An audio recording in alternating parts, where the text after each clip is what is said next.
32 that has brought together hundreds of locally owned businesses to provide discounts for residents who make shopping locally their priority. Everything from restaurants like Corky's to fun times at SB Raceway and much, much more. If you're not currently a Teamster and you want access to these local business discounts, contact Jennifer at 909-889-8377, extension 224. Give her a call. That number again is 909-889-8377, extension 224. Voice of the working class, Rick Smith. And welcome, brothers, sisters, working class heroes. This is the Rick Smith Show. Thanks so much for being here today on the big program. Lots to get to, lots to talk about. Temper Tantrum Day. GOP acting like 2-year-olds in the cereal aisle where mom is saying no sugary cereal for you. Very unhappy they are. Very unhappy the GOP is over the fact, as Susan Collins put it, the inflation bill that Manchin's behind, the investments in dealing with climate change, the changes to the tax code. Wow, are they fit to be tied? And as she said, came out of the blue. They weren't expecting it. So the fact that Mitch McConnell and the Republicans got snookered has them all in a tizzy. And according to her, because Democrats had the audacity to do something to save the planet, efforts to save same-sex marriage over. You love people and everything else. Understand, this is going to be a very interesting next couple of months as Republicans are going to, kick and scream. And I want to see this. This is where I want a talking filibuster. This is where democracy should come into place. This is where we, as people who want our government to function, should be demanding a talking filibuster. If you want to filibuster something, you should have to get your comfortable shoes. Maybe Obama will lend them to you because he didn't use them during his 8 years. Maybe you get your comfortable shoes, get your bottle because you might have to go. Get your reading material, whatever it is you need. Get your presentation, get your charts, your whatever, and hold the floor. Tell us why you're against whatever it is that you're against. Explain to us why the PACT Act is so bad. Pat Toomey, why? Why is it that taking care of our veterans is such a horrible thing? Now, Jon Stewart today ripped into Republicans for blocking the Veterans Aid bill.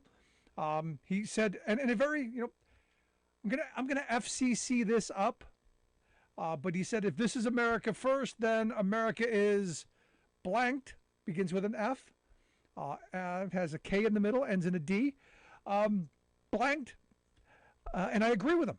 If this is America, if this is the Republican version of America first, yeah, the country's blanked. He says, look, I'm used to the lies. I'm used to the hypocrisy. I'm used to the cowardice. I'm used to it all, he says. But I'm not used to the cruelty. Oh, John, that's the heart and soul of the Republican Party. Cruelty. He goes on to say Republicans haven't met a war that they won't sign up for, and they haven't met a veteran that they won't screw over. And this it. Now, as he went on to say also, they'll maybe get it done in recess. And he said, look, all these veterans, these 3.5 million veterans who have cancer, do you think their cancer is going to take a recess while they go on vacation?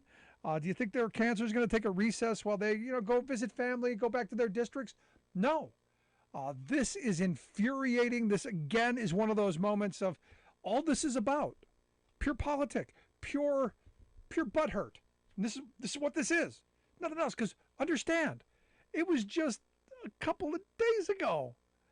This passed big.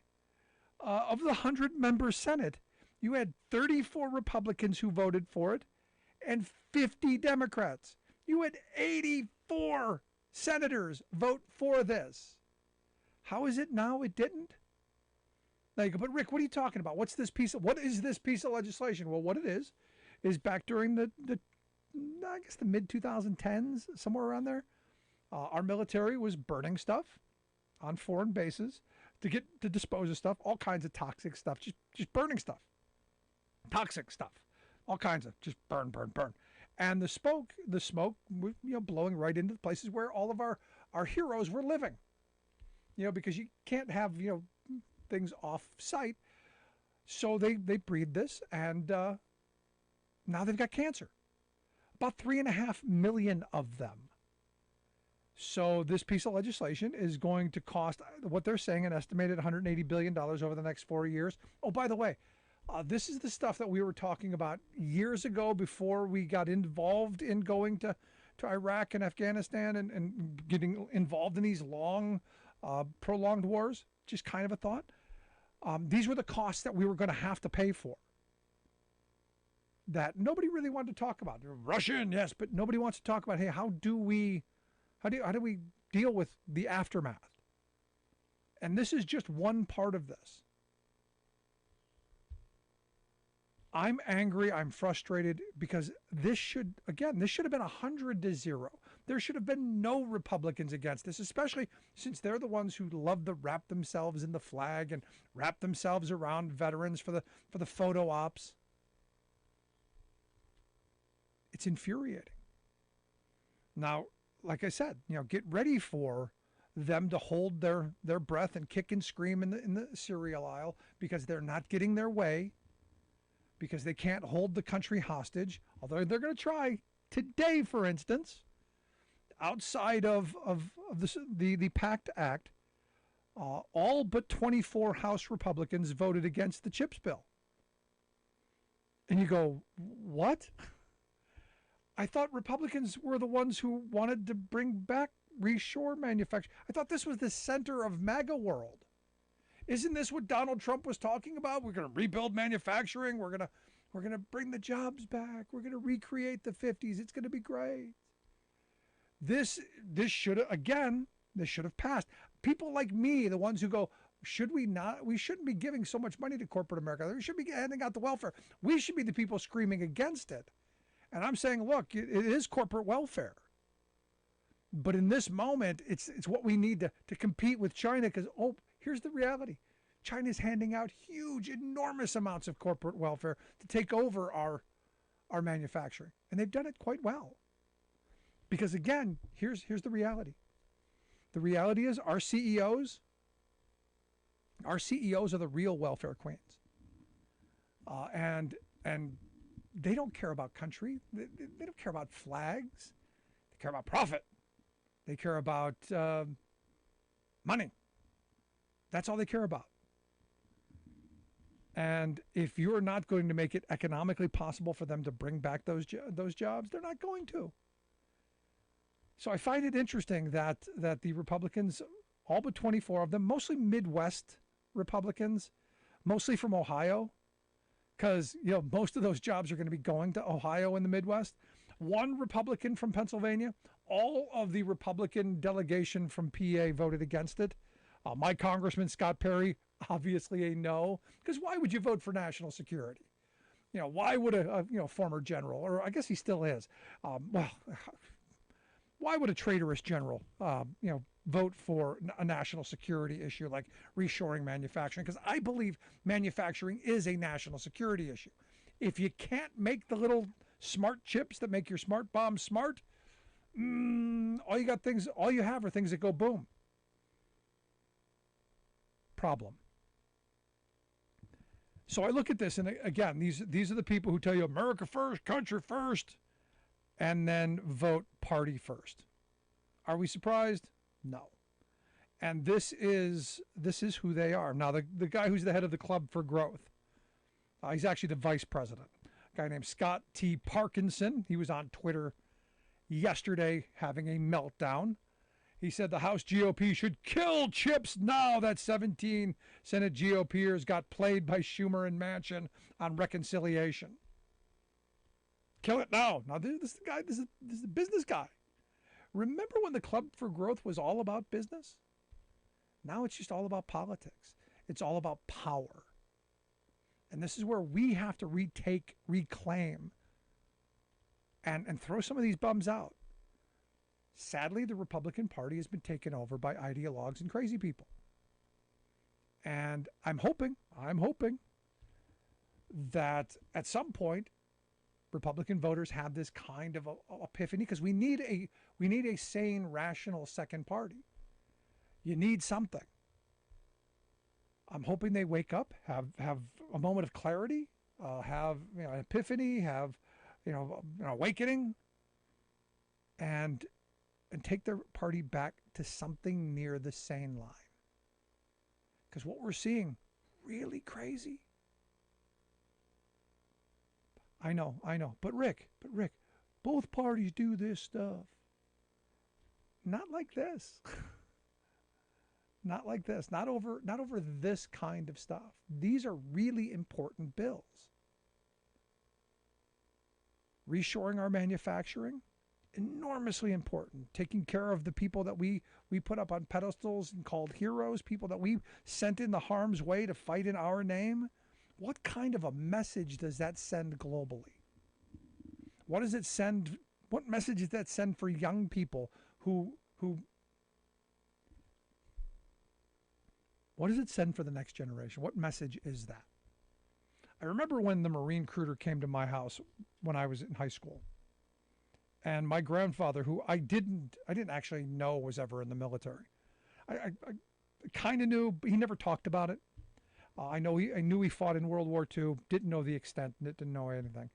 But the second he saw that Marine recruiter on our step, he lost his mind, and chased him almost halfway across town, as I understand it.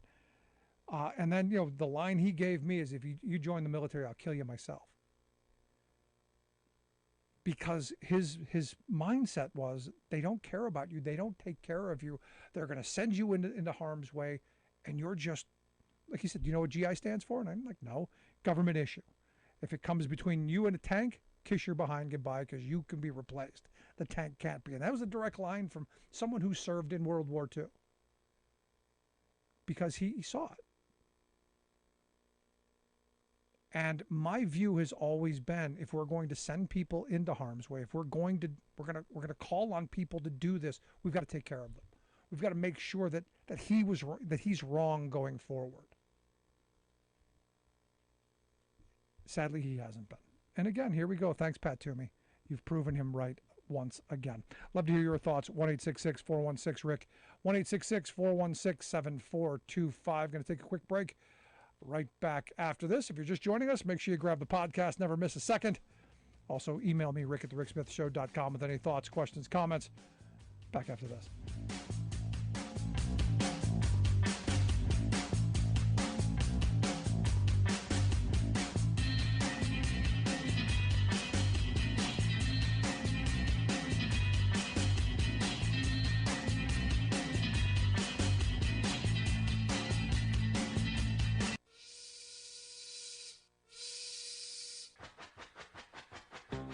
If you're a fan of the show, you've heard our labor history in 2 segments, and you can hear them on the radio pretty much anywhere in the U.S. Labor history has never been more important than it is right now. So here's what we'd like you to do. Tell a teacher. Tell a teacher that labor history is important and that they can get digestible 2-minute lessons that are absolutely free. Free to download, free to use, free to share. Tell a teacher to go to thericksmithshow.com/history and help us put labor back where it belongs, in the classroom. You know, generations of American workers fought, bled, and died to build the American way of life. It's our job to keep their stories alive. Go tell a teacher that we're here to help them do just that. Find us at thericksmithshow.com/history today.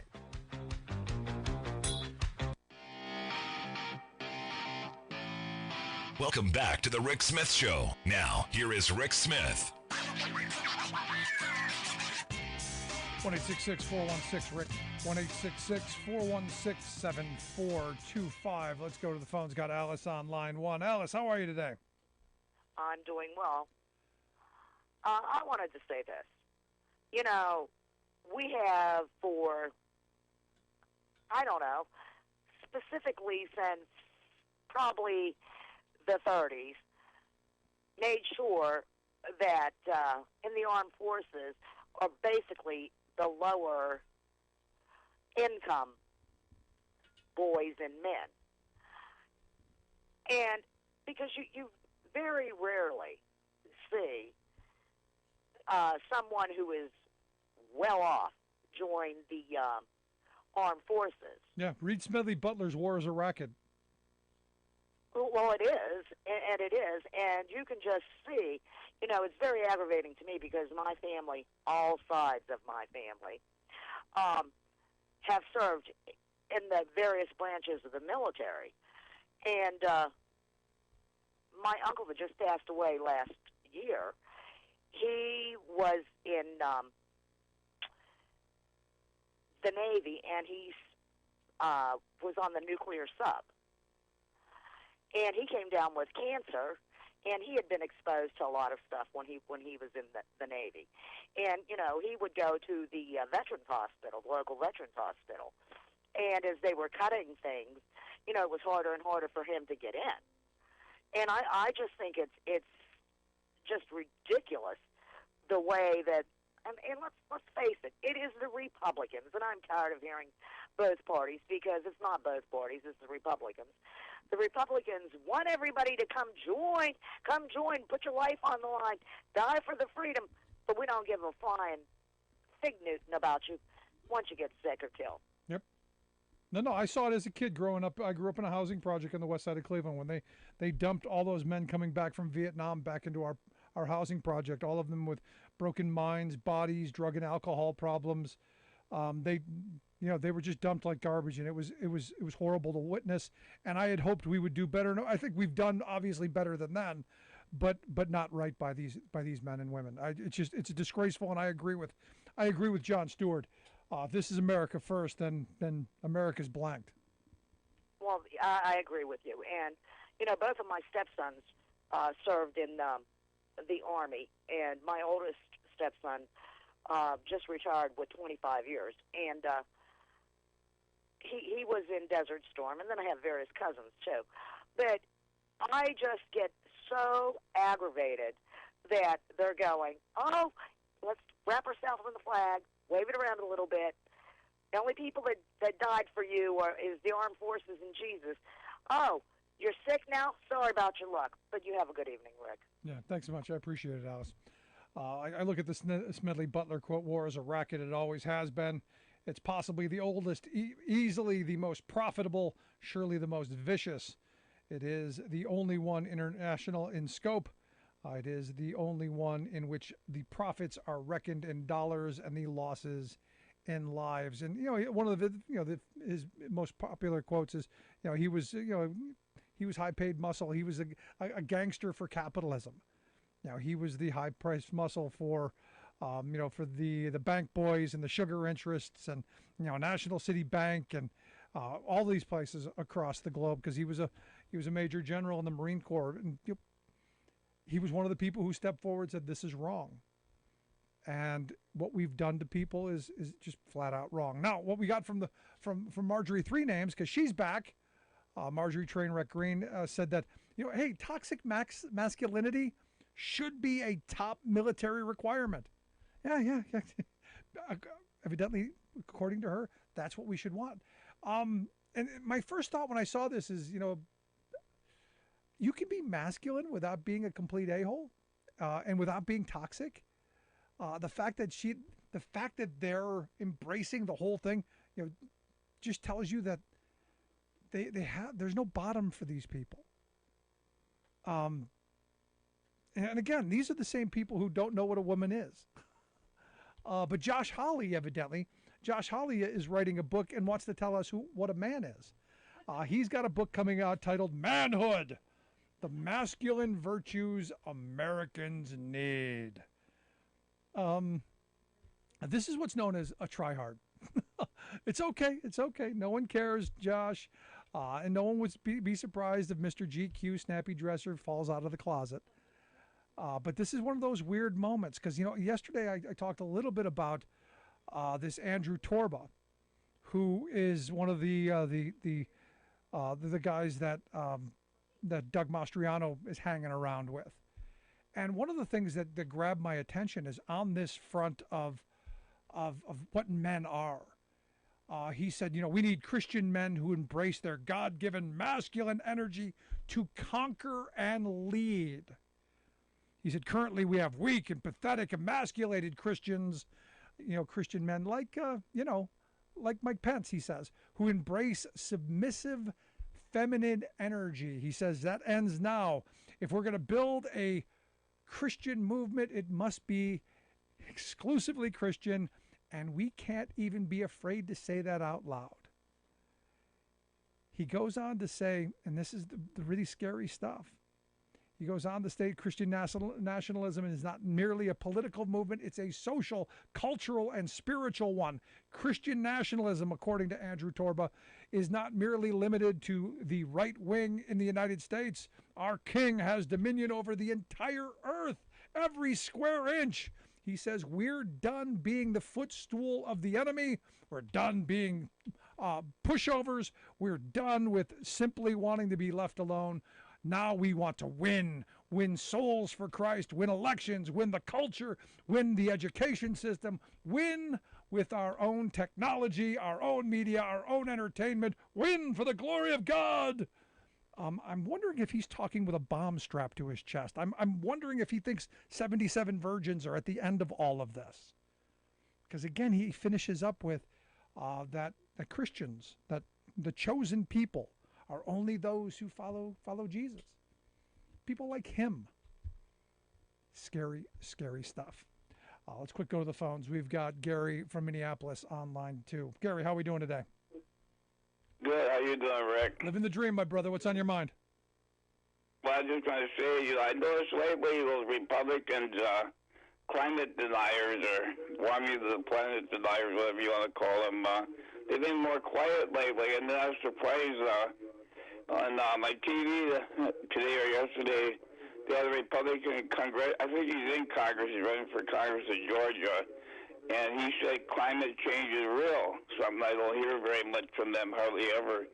And he was talking I just remember Georgia, they got all flooded out all the time, they got hurricanes, the oceans are rising. His constituents, maybe a lot of Republican lawyers were raising hell about it, I think. And so, anyways, now it's right in our face. We can see it starting to come back at it. It's probably pretty late, though. Yeah, and that's the concern. The concern that it's getting to be too late, and that anything we have to do is going to be drastic. And we're not that people, Gary. I don't think we are. No. Well, maybe the Pearl Harbor effect is starting to come here. That's what they call what woke us up in the Second World War, and this is probably going to finally. I might be too late, but we got to try. That's all I did. 30 years ago, I was trying to do something. And they also said that the young ones, the millennials and the Gen X and them, they know they've been had. They're inheriting this crap our generation, the seniors, left them, And we didn't try. Some of us were trying, but the big money shut it down all the time. Yeah, the big money always seems to do that. Gary, I appreciate the thoughts, man. Thanks so much. Yeah, you got a great program. Appreciate it. Great, Gary. Appreciate it. Thanks so much. No, and this is, look, the reality is the young generation, they get it because they are going to inherit a lifetime of hotter temperatures, more extreme storms, more difficulty because of our failures. And look, I remember as a kid thinking that, there was going to be great opportunities. Carter put solar panels on the White House and Reagan came and ripped them off. And here we are all these years later, still trying to fight to get just back to where we were back when I was a kid, hopeful and that there's a possibility of something different. But I think this time might be different because we might not have a choice. Love to hear your thoughts. Email me, rick@thericksmithshow.com. I'm going to take a quick break. We come back. Andrew Yang, Christy Todd Whitman, number of Republican folk coming together. Third party. Going to find out if that's a good idea, bad idea, and what possibly behind it. You don't want to stick around for that. Quick break. Right back. I'm Rick Smith, and this is Labor History in 2 on On this day in labor history, the year was 1917. That was the day more than 10,000 African Americans marched down New York's Fifth Avenue in what is known as the Silent Parade. The protest came in the aftermath of the July 2nd East St. Louis race riot and a number of lynchings in Texas. Organized by black scholar and activist W.E.B. Du Bois, James Weldon Johnson, and the NAACP, the Silent Parade protested lynchings and anti-black violence. Children led the march dressed in white. Women, who were also dressed in white, followed them. Men dressed in dark suits marched behind. It was considered the first public protest of racial violence in the United States. Alexis Newman describes the scene as the parade proceeds to Madison Square. The marchers carried banners and posters stating their reasons for the march. Both participants and onlookers remarked that this protest was unlike any other seen in the city and the nation. There were no chants, no songs, just silence. Some signs read, "Mother, do lynchers go to heaven?" and "Mr. President, why not make America safe for democracy?" Protesters hoped President Woodrow Wilson would make good on his election promises to promote rights for blacks. But Wilson took no action. In fact, he opposed anti-lynching legislation and continued segregationist policies in federal offices. In an editorial for the New York Age, James Weldon Johnson pointed out, quote, that their brothers and sisters, people just like them, were Jim Crowed and segregated and disenfranchised and oppressed and lynched and burned alive in this, the greatest republic in the world, the great leader in the fight for democracy and humanity. Labor History in 2 brought to you by the Illinois Labor History Society and The Rick Smith Show. Last July, several GOP senators combined their 5-watt intellects to charge that inflation was rising because of, quote, insane tax and spending spree of President Biden and the Democrats. Never mind that the insane spending is for such sensible, productive, and enormously popular national needs as child care and jobless benefits. Mitch McConnell's rabidly partisan flock saw the chance to politicize the public's legitimate worries about rising prices. You poor consumers are made to pay more for basics, they squawked, because of Socialist Joe's investment in grassroots people. Follow the ricocheting pinball of the GOP's logic. 1, they say that helping hard-hit families induces them to refuse to go to work. 2, this creates blockages in the global supply chain. 3, this causes shortages of everything. 4, this forces corporate bosses to raise all prices, which 5, slams the middle class and poor, so 6, lazy workers cause inflation. Whoa, Rube Goldberg couldn't have dreamed up a more fantastical diagram to deflect attention from what's really happening, namely that instead of an inflation problem, we have a corporate greed problem. Of course, the greedmeisters insist that their pursuit of excess corporate profits has not driven any price surges. In our economy of free market competition, they snap, prices are established by the law of supply and demand. It's the magic of the marketplace, they explain. But magicians don't do magic, they perform illusions. And the illusion of free market competition implodes when it hits the reality that our economy doesn't remotely resemble a competitive marketplace. This is Jim Hightower saying, for some 40 years, corporate-directed government policies have been transforming America into a monopoly nation, letting the few gouge the many. That's where inflation comes from.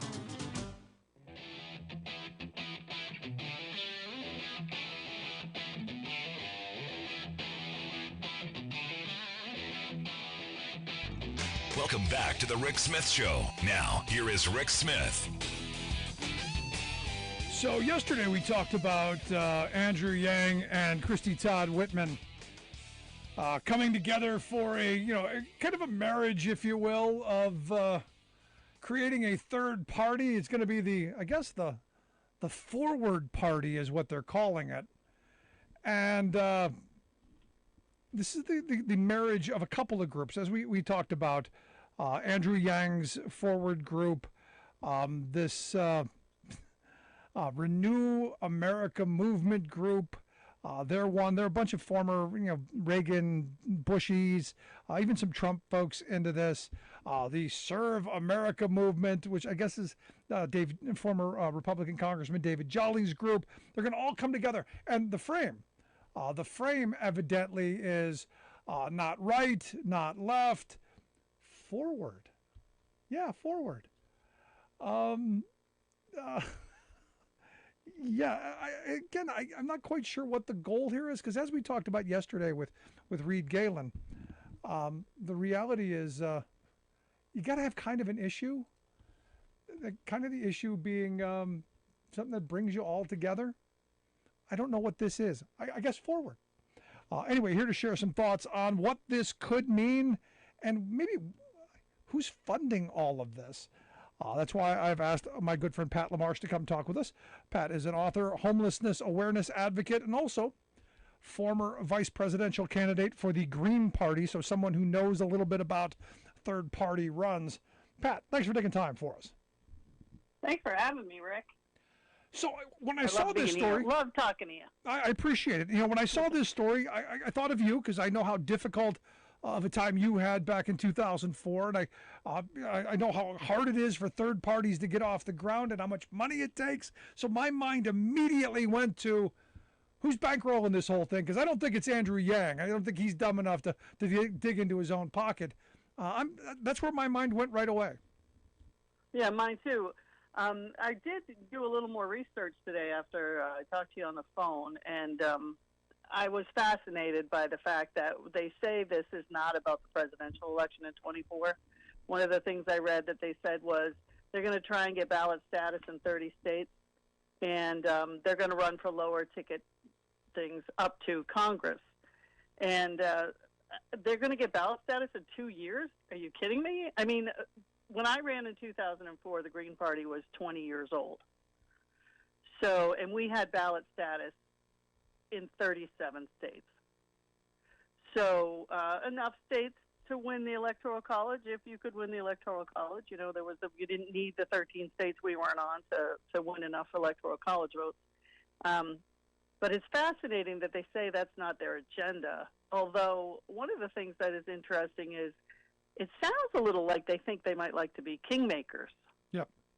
Where if they can get enough ballot status, they're going to say, we're going to leverage you to allow us to be, to pick the candidate or to sway some of this, maybe get superdelegates or something like that. It's all I can think of because none of the rest of it makes sense.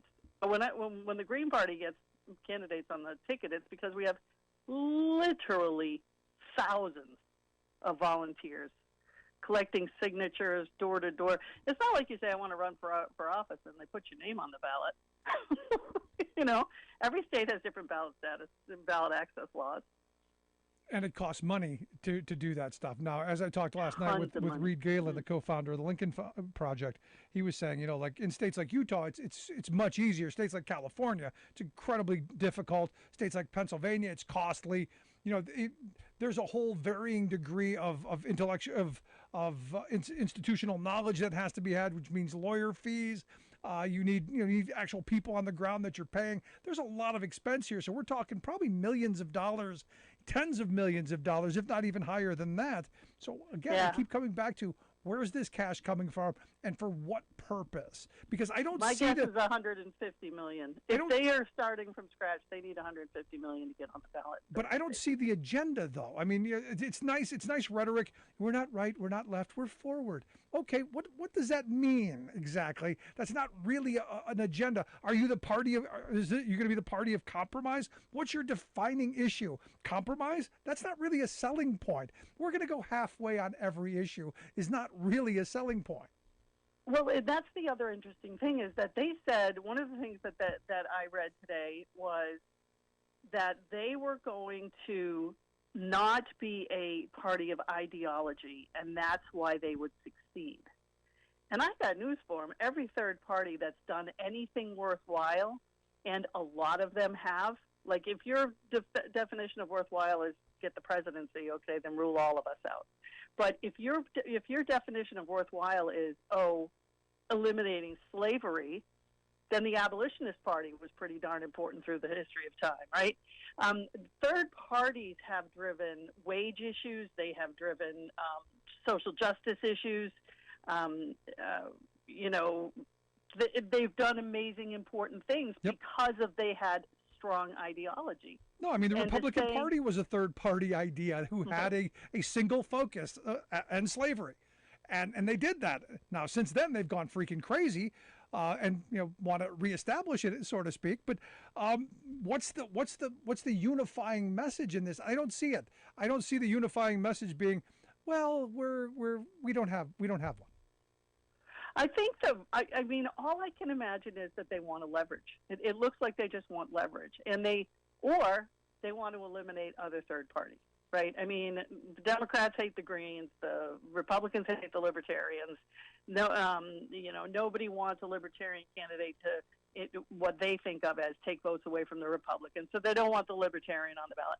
So maybe they're thinking if they can do an all-consuming third-party sort of umbrella, that then they can negotiate to keep the other parties off the ballot.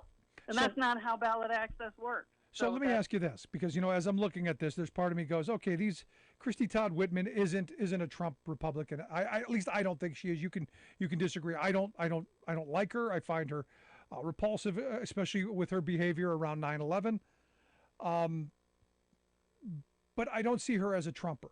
There's part of me that goes, is this a way to kind of tap down Trump's ability to win going forward by giving the more moderate, if there are moderate Republicans left, a place to go, because they're not going to vote for Democrats, but they can't quite vote for Trump. We're giving them a third place to go. Is that possible?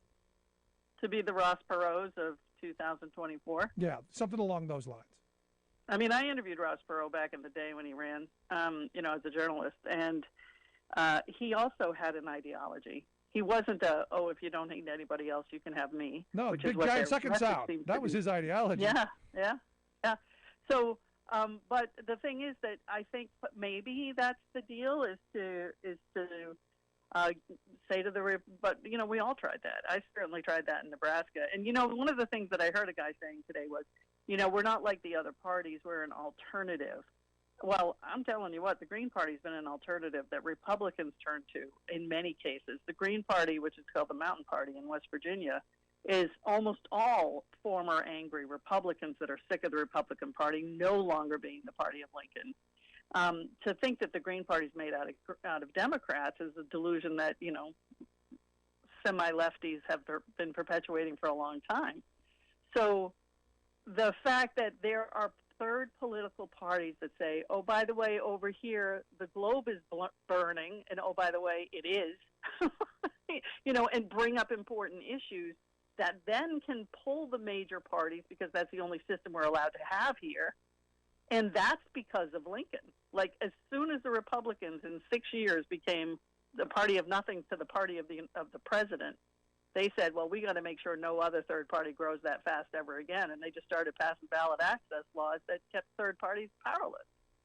So the system is built to keep third parties off of the ballot. And now we've got guys and gals from inside the system saying they want a third party. It's just fascinating. No, this is fascinating that you have these, these. I still put, someone like Christy Todd Whitman or David Jolly in the elite category. Not so much Andrew Yang. He's a rich guy who can buy himself access. But, it's interesting that they're the ones leading this and not a grassroots uprising. I don't know many people who go, gee, I wish we had a forward party that doesn't have any real policy chops or anything that they're going to do that's going to make our lives better. Look, I understand the Labor Party, I understand the Green Party, I understand different ideas of, hey, we need to do this and this is our focus. I don't understand we're not right or left, we're forward. I don't understand that. Yeah, I don't know. I mean, and could it be as simple as what people say about Trump? It's a scam to raise money. Could be. I mean, is it that easy? Is it that simple?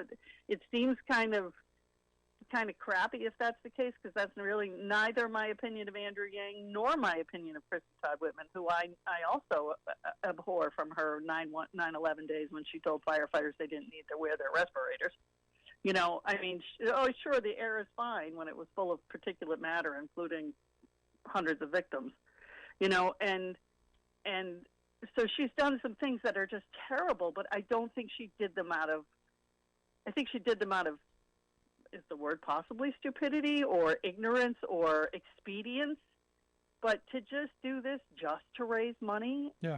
I don't think that's as likely as to do it just to put a monkey wrench somewhere. And I think the monkey wrench factor is got to be figured in somehow. What's that saying? The road to hell is paved with good intentions. Is this one of those?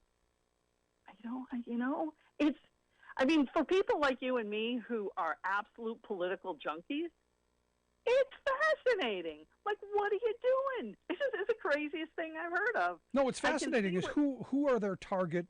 Who are their targets? Who do they think they're going to bring along? Andrew Yang, early on was kind of a darling of the left, but then kind of, moved center right almost, if you will, kind of into Christy Todd Whitman's space. So it's an interesting marriage in my view. I'm curious your thought. I don't know. The only other thing I can think of is it is literally to pull the fangs out of the legitimate third parties.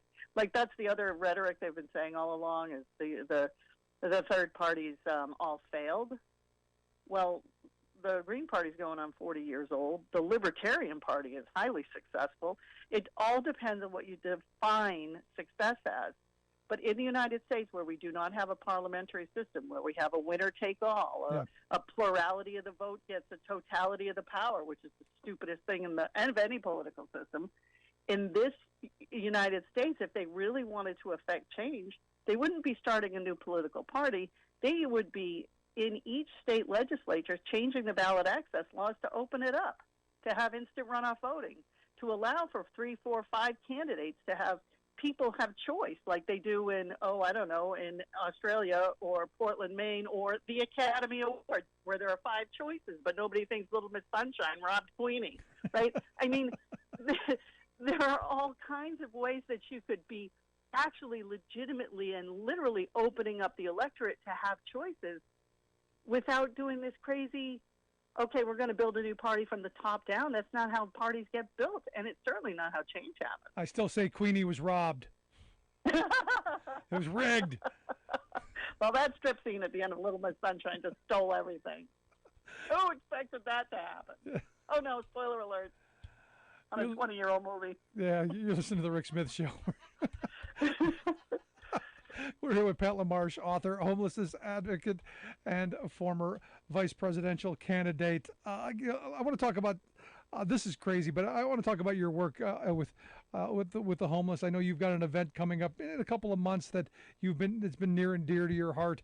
I know here locally you did this blanket display that you're going to be taking to D.C. in December. I wanted to get some thoughts on what you're doing there and how folks can help. What's going on? Oh, thanks. I'm thrilled that you asked. We are going to put blankets from all 50 states and territories down on the west lawn of the United States Capitol. We've got the Capitol Police permits. We've got the Capitol Architect permits. We are going to make this giant art installation. Do you remember the AIDS blanket? Yep. Okay, so it's just like that, but nothing like it. So the AIDS blanket was this one-piece giant blanket that represented people lost, and it was enormously impactful, and it was folded up or rolled up and moved around to make a big statement about, about the loss and the cost of all of these people. Well, our blanket is different because we're going to they're handmade blankets coming from all over the country, knitted, crocheted, quilted, woven, whatever your artisan craft is. And they're not attached to each other. They're laid next to each other, and then the very next day they are distributed to people in need. In 24 hours, we'll go from massive 19,000 square foot art installation to boom, into the hands of people in need. So if someone wants to make a blanket for a perfect stranger, you can get a hold of us at memorialblanket.org. You can sign up for the newsletter. You can make a blanket. You can sign up for your local state. We have a group for every single state. You can get to know other people in your state that are doing it. If you sign up for the newsletter, we will send you information on how to ship the blankets. If you can't afford to ship a blanket, we will cover the cost of shipping the blankets. This is not supposed to be anything but an opportunity for everyone who thinks they want to make a difference to actually be able to make one. In that way, we show what 1,000 people laying on the Capitol lawn would look like instead of hiding in alleyways or sleeping in their car in a Walmart parking lot. And at the same time, 24 hours later, somebody gets a blanket on December 22nd, after the longest night of the year and the coldest time of the year. Yeah. So, I mean, it's really important that people get involved, and it's really important that we start feeling like we can do something about this homelessness problem, because it is 100% curable. All we have to do is know about it and fix it. Yeah, instead of having elected leaders who say, no, we should just put them off in places out of town or on islands or who knows where. This is a problem, as you say. We can solve this. Yeah, we got babies being born into homelessness. As a better part of 10 years, I ran homeless shelters, and I have been in delivery rooms meeting the newest homeless person as they're born into homelessness. And, moms and parents are, they're pregnant, they're in homelessness, they have the baby. It doesn't change anything. That's why we have these high infant mortality rates, we have high maternal mortality rates. The misnomer is they want to be homeless or they've asked for it. Nobody asks for it. And if it's one of the maybe 10% of the people that has mental illness or substance abuse, well, I can take you to a home and show you someone with mental illness. I can take you to a home and show you someone who's a substance abuser. The only difference between these people is whether or not they've got enough money to live. Yep. So it's poverty that causes homelessness.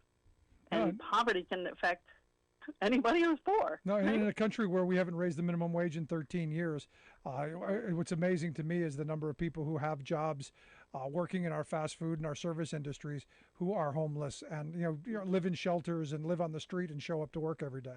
Mm-hmm. Yeah, that's what I tell people. If you don't mind that the guy who just made your cheeseburger has nowhere to wash his hands, bon appetit. Have a good time, right? You've got to care about each other. If not because it's the right thing to do, then because it's self-preservation in the long run. There you go. But go to the radical self-interest part. There you go. That's the selling part, I guess, in this country. It's no longer, don't worry, it's not I care about my brother, be my brother's keeper. It's I got to care about myself first. And I guess that's what we have to do today, isn't it?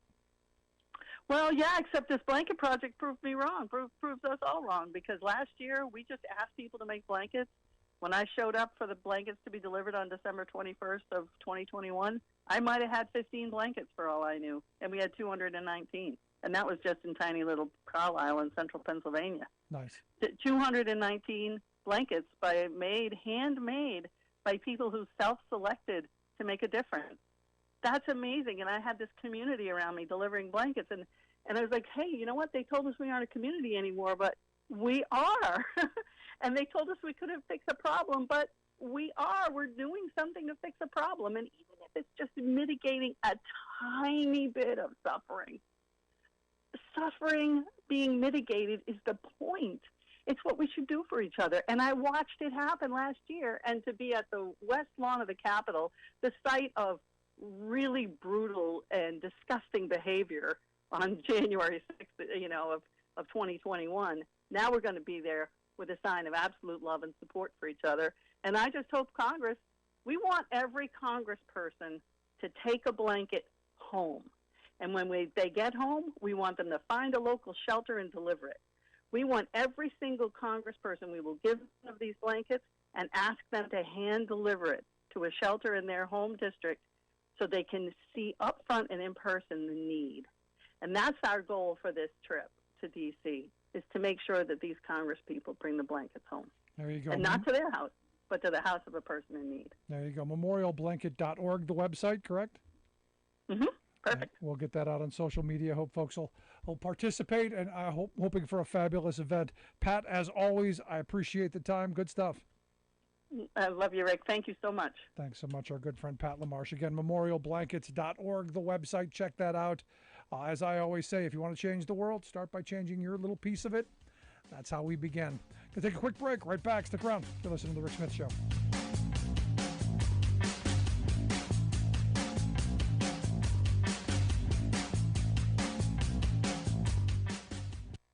Rick Smith, and this is Labor History in 2. On this day in labor history, the year was 1932. That was the day that flames burnt in the U.S. Capitol. The U.S. Armed Forces set fire to a shanty town of unemployed World War I veterans. The veterans had come to the Capitol to demand the bonus that they had been promised for their service. The payment was not due until 1945, but the nation was in the throes of the Great Depression. Desperate veterans demanded the bonus be paid early. Walter W. Walters, a veteran and unemployed former cannery worker, called for his fellow veterans to go to Washington, D.C. and demand payment. From across the country, veterans answered the call. Many hopped trains to make their way to the nation's capital. They called themselves the Bonus Expeditionary Force. This echoed the American Expeditionary Force, the name for U.S. troops that had fought in France during World War I.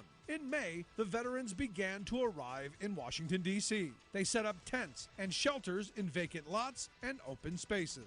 The largest encampment was along the Anacostia River. Some in Washington began to warn that the 8,000 protesters of the Bonus Army were led by communists. But retired Marine Corps Major General Smedley Butler came to the camp to encourage the protesters. He said, "I never saw such fine Americanism as is exhibited by you people. You have just as much right to have a lobby here as any steel corporation. Makes me so damn mad a whole lot of people speak of you as tramps. By God, they didn't speak of you as tramps in 1917 and 18. No." But Army Chief of Staff General MacArthur was less sympathetic. He ordered troops to clear out the veterans. With cavalry, tanks, rifles, and tear gas, they ousted the protesters and burnt the Anacostia River encampment to the ground. You're listening to The Rick Smith Show, where working people come to talk.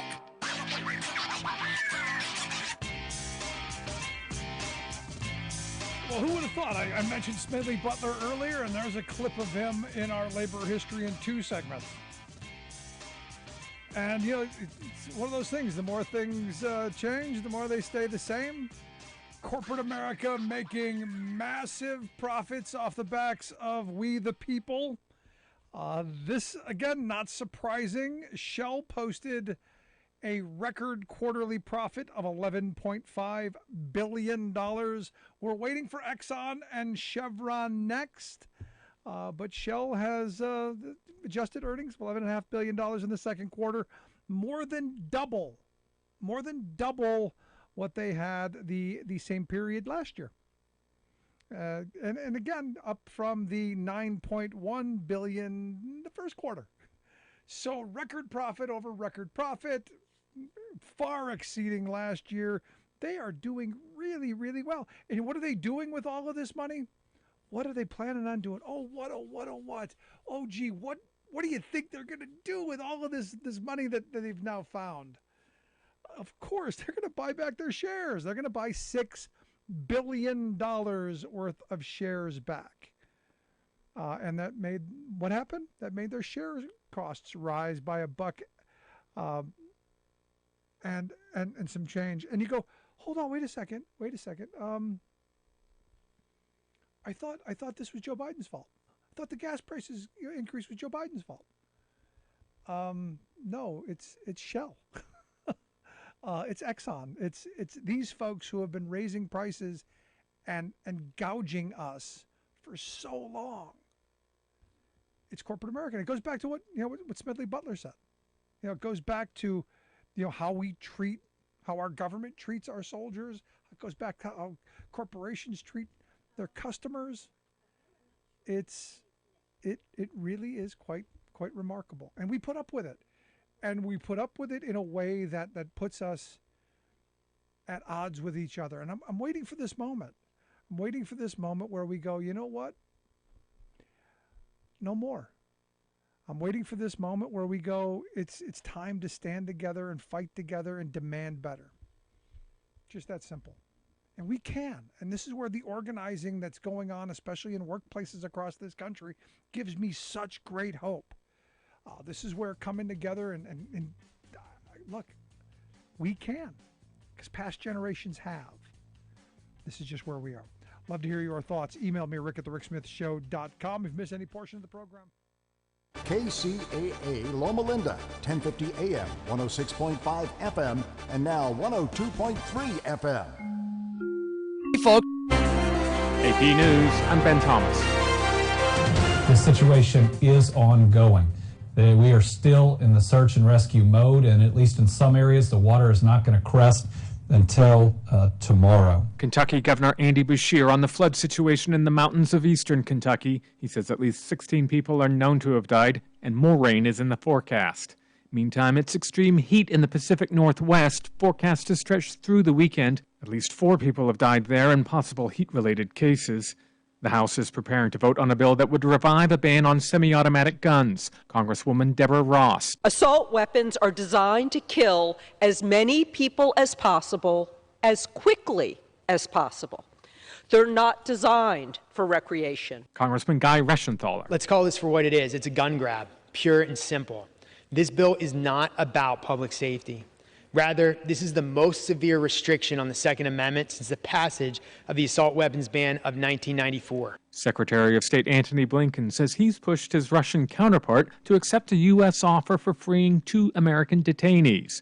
Sagar Magani has more. It was Blinken's first phone call with Russian Foreign Minister Sergei Lavrov since before the Ukraine invasion.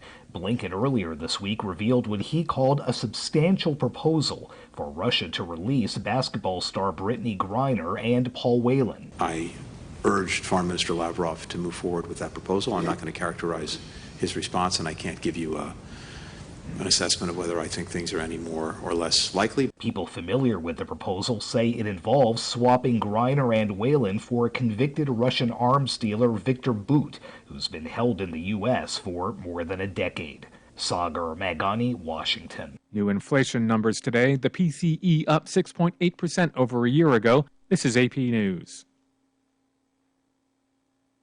Where did I put that? Pete's property manager just took an extended vacation. Let's go see the dreams. He needs a replacement before this becomes a cruel summer. Oh, you wanted the lakefront for the 17th? How did this get double booked already? Indeed can help him hire great people fast. I need Indeed. Indeed you do. We instantly connect you with quality candidates whose resumes on Indeed match your job description. Earn up to $500 in sponsored job credits by conducting interviews on Indeed. Visit Indeed.com/credit. Terms and conditions apply. I want to make the most of summer without breaking the bank. So I shopped Kohl's Friends and Family sale. With my 25% off coupon, I headed to the store and got shorts for $14.99, plus an extra 50% off a swimsuit, 40% off patio furniture, and $20 off as a Kohl's Rewards member. More style and more savings for the win. Select styles, $20 off of $100 valid in store only. 25% offer ends July 31st in store only. Some exclusions apply. See store or Kohl's.com for details. Pope Francis has criticized Catholic missionaries for supporting oppressive and unjust policies against indigenous peoples. Francis has vowed to pursue truth and healing as he wraps up his pilgrimage to Canada by meeting with native delegations and visiting Inuit territory in far north Nunavut. Francis is hoping his apology tour of Canada will help the Catholic Church reconcile with Indigenous peoples and has committed to continue on a path of healing to atone for the past. His apologies have received a mixed response though, with some school survivors welcoming them and others saying far more needs to be done to correct past wrongs and pursue justice today. I'm Charles de Ledesma. A different kind of effort at reconciliation today. Actor Will Smith with an online video apologizing to comedian Chris Rock for slapping him at the Oscars. Rock's reported to be not ready to talk to him yet.